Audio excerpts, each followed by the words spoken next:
Evet arkadaşlar, gördüğünüz gibi kamen ofen sopası diyoruz buna. Gördüğünüz gibi bu pislik her zaman bu camda beliriyor. Önceden biz bunlarla ilaçları sıkıp kazıyorduk, çok uğraşıyorduk. Size şimdi doğal yöntemle bu cam nasıl silindiğini göstereceğim bugün.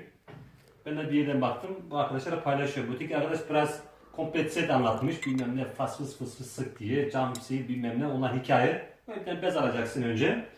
Şöyle kabacasını alacağım böyle. Gördüğünüz gibi böyle kabacasını alıyoruz. Ondan sonra bezimizi çeviriyoruz. Böyle güzel çeviriyoruz. Sonra ne yapıyoruz? Bu odun külleri var. Odun küllerini böyle banıyoruz. Yani ekmeği çorbaya batar gibi. Ondan sonra camımızı siliyoruz böyle. Gördüğünüz gibi. Pırıl pırıl yapıyor. Arada böyle yine küllerimizi alıyoruz böyle. Sürüyoruz.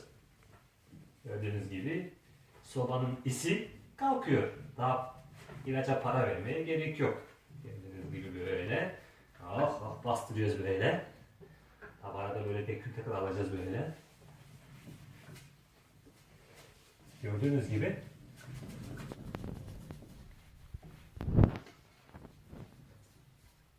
İlaç sıkmaya gerek yok. İlaçlara para verip gördüğünüz gibi bu sert şeyleri bile çıkarabiliyor. Sadece küllere banıyoruz. Ekmeği dediğim gibi suya batar gibi. Çorbaya batar gibi.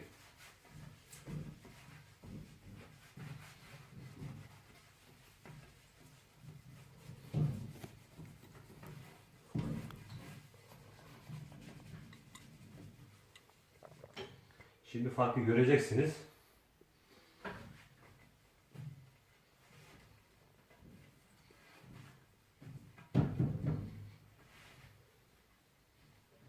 Gördüğünüz gibi camımız tertemiz oldu.